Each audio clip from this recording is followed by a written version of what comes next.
Bakugo is the most explosive, no pun intended, character in My Hero Academia. His name literally translates into explosive victory. He's delusionally self-confident, loud and obnoxious, and probably embodies all that's wrong with the masculine ideal. He walks through life huffing and puffing, overly aggressive and socially uncalibrated. That's what the haters will say. But when I watch Bakugo in My Hero Academia, I see potential. Sure, he might be a little on the toxic side, but there's a silver lining to his fiery temperament. He doesn't give a fuck about what other people think of him, good or bad. Bakugo is fully confident in his abilities and surprisingly self-aware of his shortcomings. He doesn't look to other people for validation, he derives it from within.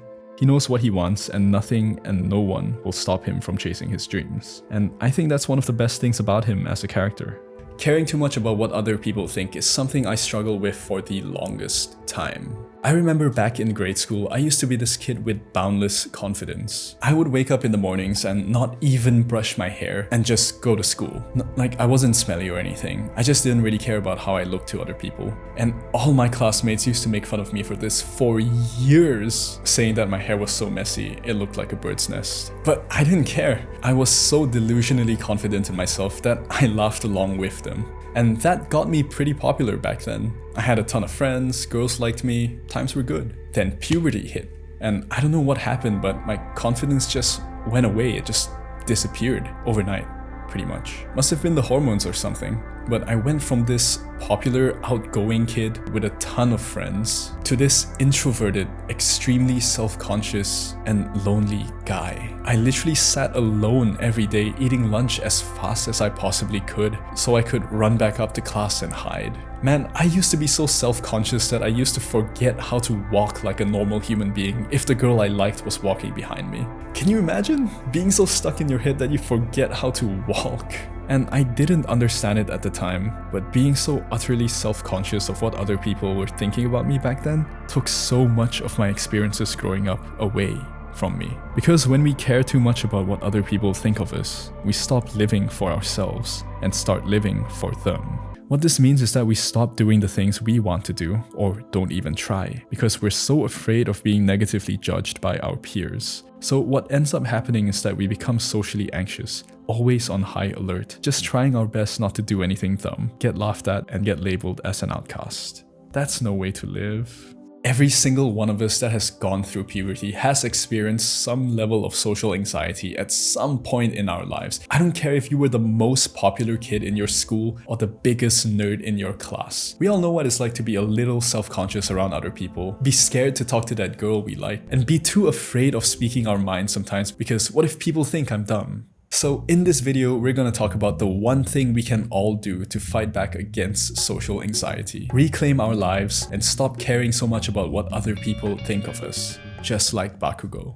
I wish I had a video like this growing up. And in order to fully capitalize on the results, it's crucial to first understand why we get socially anxious in the first place. According to psychologists, social anxiety is caused by a combination of factors. Your genes, the way your specific brain works, your upbringing before the age of 13. If you had controlling parents, then you're way more likely to develop social anxiety. And if you got bullied or teased at school, then that increases the odds as well. That's as far as modern psychology has got it, which by all means is not very far. But if we get just a little more speculative, a really useful theory unfolds.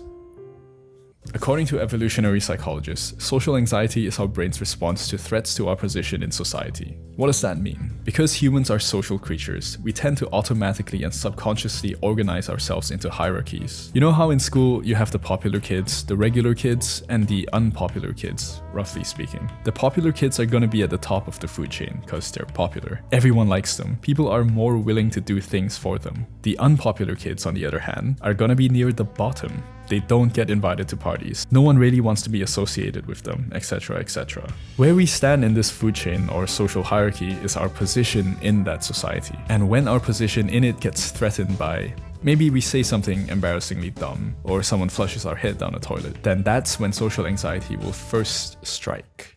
We're now worried that we're going to be kicked out from the group because something happened to us that could potentially lower our status. So what do? We worry, we hide, and we really start caring about what other people are thinking of us. So now we know why we get socially anxious. Let's ask the better question. Why do we get socially anxious?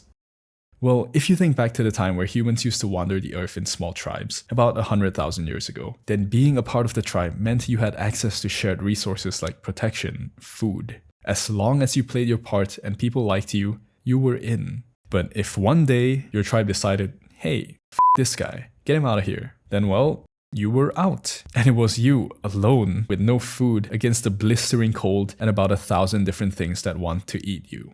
So social anxiety was a really useful adaptation that helped our ancestors survive and thrive in groups. A biologically built-in social conscience on how to stay on everyone's good side. If you're thinking about stealing the tribe leader's favorite rock, that familiar voice in your head berating you and really letting you know how much of a dumbass you are was the thing that gave you that survival advantage. And if you're all the way at the bottom of that food chain, like right on the verge of being kicked out of the group, then your social anxiety goes into overdrive, making you afraid of even interacting with people, worrying that you might do something embarrassing or dumb, the straw that breaks the camel's back, that gets you banished forever from the group.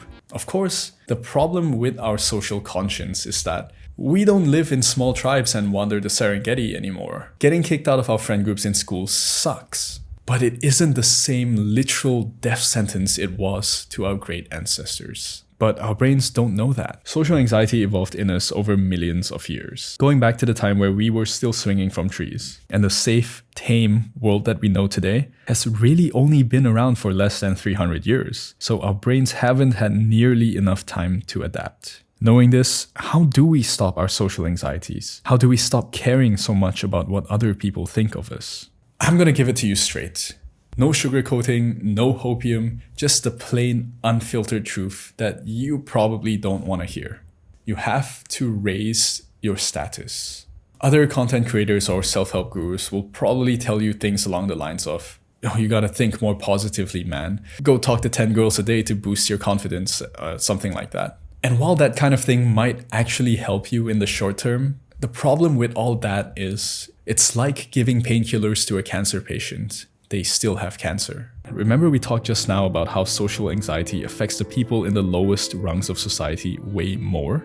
Well, if your brain is smarter than you think.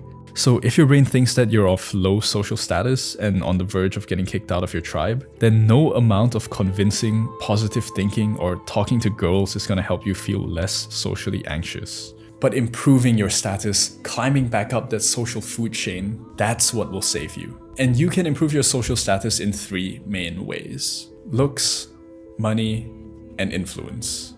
If you're down bad with social anxiety, then you'll want to work on all 3 at the same time. Start hitting the gym, start improving your physique, and become more attractive. Start trying hard at your job, start pulling your own weight. That way, you won't be a burden to other people and your bosses will be more likely to give you a raise. And the best thing about all this is, you don't even need to be super jacked, super rich, or super famous to stop giving a f about what other people think of you. Once you start making progress in any of these 3 areas, ideally all 3 at the same time, your brain will calm down. Because you're not 1 step away from getting kicked out anymore.